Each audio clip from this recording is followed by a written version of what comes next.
Assalamualaikum warahmatullahi wabarakatuh. Kembali lagi dengan saya. Di video kali ini saya akan membahas materi mata kuliah manajemen sumber daya manusia tentang pengembangan dan pemberdayaan sumber daya manusia. Materi kali ini sebenarnya lanjutan dari materi sebelumnya. Kalau materi sebelumnya saya sudah bahas tentang pengembangan sumber daya manusia. Di materi kali ini tentang pemberdayaan sumber daya manusia.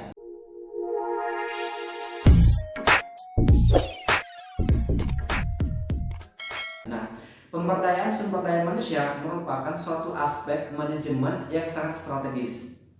Karena sumber daya manusia merupakan kekuatan yang bersumber dari manusia yang akan memberikan kekuatan terhadap sumber-sumber lainnya dalam suatu manajemen ataupun organisasi. Nah, apabila manusia tidak dapat menunjukkan kekuatannya dan memberikan kekuatan terhadap organisasinya, maka dapat dipastikan manajemen dalam organisasi tersebut tidak dapat berjalan dengan efisien dan efektif. Nah, arti penting dari sumber daya manusia, sebagaimana kita ketahui bahwa unsur-unsur manajemen itu terdiri dari manusia ataupun uang ataupun money, metode atau bisa kita sebut dengan metode, peralatan ataupun perlengkapan atau material, dan mesin. Dan yang terakhir itu pasar ataupun market. Nah, unsur-unsur tersebut merupakan suatu hal yang harus ada dan wajib di dalam suatu organisasi ataupun manajemen. Nah, jika manusia tidak ada dalam manajemen tersebut ataupun di dalam organisasi tersebut, maka manajemen bisa dipastikan tidak ada. Ya, tidak akan pernah ada kalau manusianya tidak ada. Ini menunjukkan betapa pentingnya sumber daya manusia dalam manajemen tersebut. Bahkan bisa tercapainya tujuan organisasi sangat ditentukan oleh kemampuan manusia itu sendiri ataupun harus ada manusianya di dalamnya. Baik dalam kegiatan perencanaan, pengorganisasian, pengarahan, pengkoordinasian, dan pengendalian. Dengan demikian dapat dikatakan keberhasilan manajemen dalam suatu organisasi, baik organisasi yang bergerak di bidang pemerintahan maupun organisasi yang bergerak di bidang usaha ataupun bisnis, sangat ditentukan oleh sumber daya manusia yang ada pada organisasi tersebut. Nah, materi-materi selanjutnya yaitu aspek-aspek komponen pemberdayaan sumber daya manusia.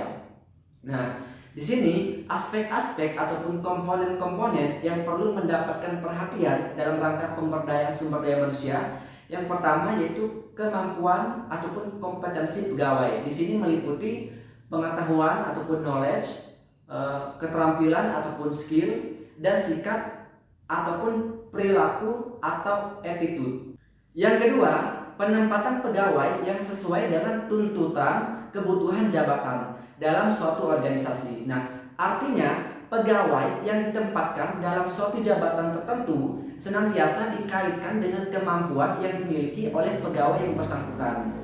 Yang ketiga, yaitu kewenangan yang jelas. Artinya di sini seseorang pegawai yang ditempatkan ataupun yang diserahi tugas harus jelas kewenangannya, karena seseorang yang tidak jelas kewenangannya akan menimbulkan keraguan-raguan dalam setiap melakukan kegiatan. Apabila terjadi seperti itu, maka pegawai tersebut kurang berdaya atau tidak efektif di dalam melaksanakan tugasnya ataupun kewajibannya. Yang keempat, yaitu tanggung jawab pegawai yang jelas. Artinya, seseorang pegawai melakukan tugas ataupun wewenangnya senantiasa diikuti dengan tanggung jawab. Karena dengan demikian, si pegawai tersebut senantiasa dituntut untuk bertindak menampilkan yang terbaik dalam arti secara efektif dan efisien. Dan yang kelima yaitu kepercayaan terhadap pegawai yang bersangkutan. Di sini bahwa seseorang pegawai yang ditugasi ataupun diserahkan wewenang adalah dipercayai atau diberi kepercayaan sepenuhnya, tidak setengah-setengah, untuk mengemban tugas wewenang tersebut.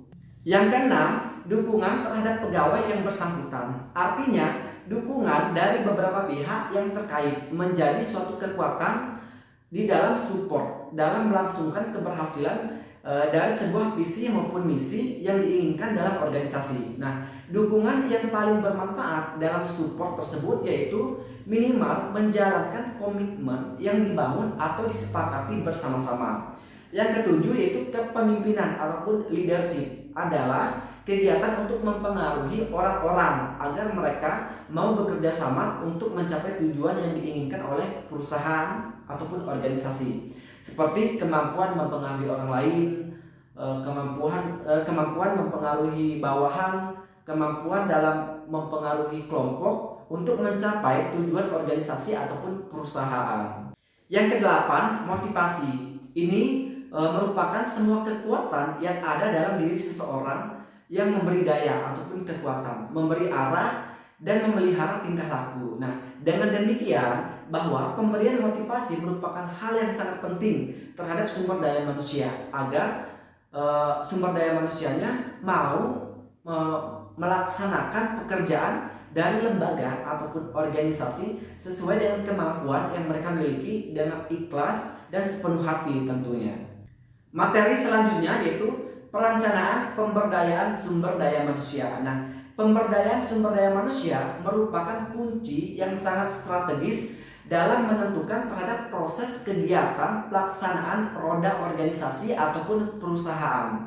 Yang pertama yaitu produktivitas kerja. Nah, di sini dengan pemberdayaan maka produktivitas kerja pegawai semakin meningkat, kualitas dan kuantitas produk semakin membaik. Karena technical skill, human skill dan managerial skill pegawai semakin membaik tentunya. Yang kedua yaitu efisiensi. Nah, pemberdayaan pegawai mempunyai korelasi ataupun hubungan yang sangat signifikan terhadap peningkatan efisiensi kerja. Waktu bahan baku, mengurangi arusnya mesin, pemborosan berkurang, biaya produksi relatif lebih kecil, sehingga daya saing organisasi ataupun perusahaan tersebut berpeluang lebih besar. Yang ketiga yaitu pelayanan. Nah, pemberdayaan senantiasa berorientasi pada peningkatan pelayanan yang hakikatnya berorientasi pada kepuasan pelanggan atau satisfaction customer service. Nah, karena pemberian pelayanan yang memuaskan akan menjadi daya tarik yang sangat penting bagi rekanan bisnis ataupun rekanan perusahaan yang bersangkutan. Yang keempat yaitu konseptual. Di sini melalui pemberdayaan maka setiap pegawai semakin cakap dan cepat mengenali berbagai hal yang terjadi dalam kehidupan organisasi. Karena seperti technical skill, human skill, dan managerial skillnya semakin berkualitas. Artinya tingkat kemampuannya ataupun kompetensinya semakin membaik. Yang kelima, kepemimpinan. Nah, dengan pemberdayaan, kepemimpinan seseorang manajer akan lebih baik. Human relationnya jadi lebih luas. Terus motivasinya juga terarah, pembinaan kerjasama yang baik secara vertikal, horizontal maupun diagonal semakin baik dan harmonis. Materi selanjutnya yaitu pengembangan kompetensi sumber daya manusia. Nah, tuntutan perkembangan zaman yang begitu kompleks dan sangat kompetitif dan pertumbuhan teknologi yang semakin canggih, maka eksistensi sumber daya manusia semakin sangat penting dan harus ada. Bahkan dapat dikatakan menjadi kunci keberhasilan lembaga ataupun organisasi dalam setiap proses pelaksanaan kegiatan-kegiatannya.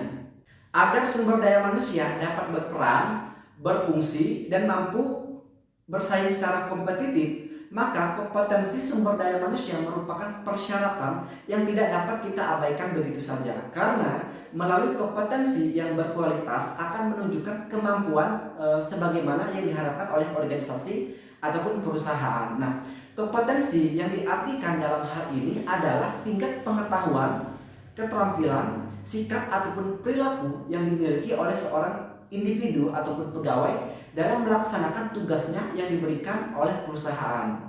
Menurut Rothwell, dalam pengembangan kompetensi itu dibedakan menjadi 4. Yang pertama yaitu kompetensi teknis ataupun technical competence, yaitu kompetensi mengenai bidang yang menjadi tugas pokok organisasi. Yang kedua yaitu kompetensi manajerial ataupun bisa disebut dengan managerial competence, adalah kompetensi yang berhubungan dengan berbagai kemampuan manajerial yang dibutuhkan dalam menangani tugas-tugas organisasi. Yang ketiga, kompetensi sosial atau social competence, yaitu kemampuan melakukan komunikasi yang dibutuhkan oleh organisasi dalam melaksanakan tugas pokoknya. Dan yang keempat yaitu kompetensi intelektual strategi atau intellectual strategic competence, yaitu kemampuan untuk berpikir secara strategi dengan visi jauh ke depan. Mengingat organisasi yang senantiasa dinamis seiring dengan perkembangan zaman, kemajuan ilmu pengetahuan dan teknologi, serta dihadapkan kepada era yang kompetitif, maka pengembangan kompetensi merupakan sesuatu hal yang harus dilakukan secara kontinu dan terencana dalam suatu organisasi. Nah, artinya setiap pengembangan kompetensi sumber daya manusia harus didasarkan kepada hasil analisis kebutuhan pekerjaan ataupun jobs dan analisis jabatan, sehingga pengembangan tersebut tepat orang, tepat kebutuhan, sasaran, dan tepat jumlah. Materi selanjutnya yaitu strategi pemberdayaan sumber daya manusia. Nah, untuk memahami strategi pemberdayaan sumber daya manusia dalam sebuah lembaga ataupun organisasi, yaitu melihat sejauh mana kekuatan dan kelemahan organisasi tersebut yang harus diperhitungkan sebelum konsep pemberdayaan pegawai diberikan. Nah, hal yang bisa kita terapkan dalam strategi pemberdayaan sumber daya manusia ada beberapa. Yang pertama yaitu kreativitas. Di sini bagaimana untuk mendorong agar personil untuk bisa berkreasi dalam kepentingan lembaga ataupun organisasi. Dalam hal ini peran pemimpin sangat diperlukan, ya, karena pimpinanlah yang bisa mendorong pegawai untuk menunjukkan kreativitasnya dan pimpinan menghargai hasil usaha personil tersebut. Yang kedua, inovasi. Nah, inovasi adalah upaya untuk merangsang personil dalam mencoba menemukan hal-hal yang baru dan merupakan kesempatan untuk menemukan strategi ataupun kebijakan baru yang seringkali terlupakan oleh jajaran manajemen. Yang ketiga yaitu sinergi. Nah, yaitu mengadakan hubungan antar personil yang harmonis tentunya, kompak, saling mengisi, dan adanya kebersamaan dan mendorong personil untuk berprestasi.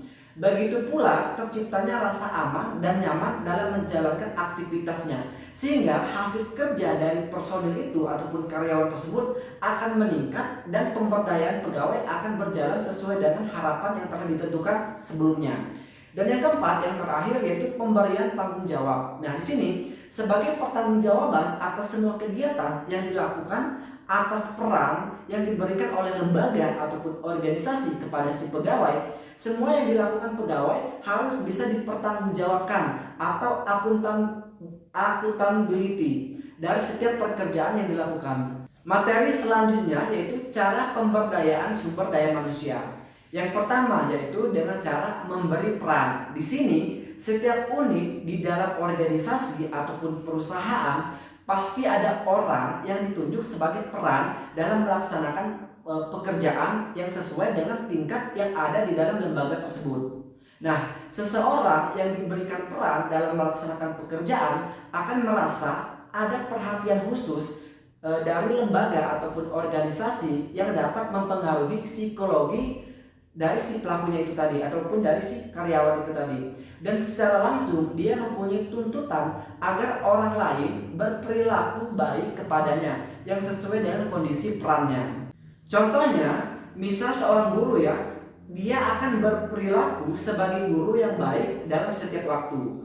Kondisi yang seperti itu dapat mempengaruhi dari dorongan pemberian peran itu tadi. Nah, dan jangan sampai peran yang diberikan bertentangan dengan kompetensi yang dimiliki dan kemauan jiwa yang dimiliki oleh orang tersebut. Nah, pemberian peran bisa pula pemberian kewenangan, yang berarti pemberian kompetensi yang dipercayakan kepada personal yang ada di lembaga ataupun organisasi. Tujuan ini untuk mendorong agar mempunyai kredibilitas dalam unit kerja, organisasi maupun lembaga. Yang kedua, membentuk kelompok kerja. Nah, dalam hal ini kita bisa membentuk sebuah tim. Nah, bisa dilakukan secara formal maupun secara non formal. Nah, ada beberapa langkah dalam membentuk sebuah kelompok. Yang pertama, storming, yaitu menghimpun pendapat dari beberapa anggota kelompok dan merumuskannya secara bersama-sama. Yang kedua, pembentukan diri, yaitu saling mengenali satu sama lain dan mempelajari peran sesama anggotanya dalam kelompok tersebut. Yang ketiga, norming, yaitu menentukan norma ataupun aturan-aturan yang ditetapkan. Yang keempat yaitu performing, yaitu menampilkan kegiatan-kegiatan yang sudah disepakati secara bersama-sama. Nah, dalam pemberian peran yang berupa kewenangan ataupun pemberian kewenangan kepada seseorang ataupun kelompok orang tertentu yang dihasilkan dengan akuntabilitas kinerjanya memerlukan berbagai persyaratan. Antara lain, yang pertama, orangnya harus dapat dipercaya tentunya. Yang kedua, mempunyai kemampuan, sudah pasti ya. Yang ketiga itu mempunyai reputasi yang baik. Yang keempat, mempunyai kondisi yang memadai. Yang kelima, memiliki motivasi yang tinggi untuk berprestasi dan mengembangkan organisasinya ataupun perusahaannya. Dan yang terakhir yaitu mempunyai moral yang baik. Baik teman-teman, cukup sekian untuk materi mata kuliah manajemen sumber daya manusia. Lebih dan kurang saya minta maaf dan saya akhiri. Wassalamualaikum warahmatullahi wabarakatuh.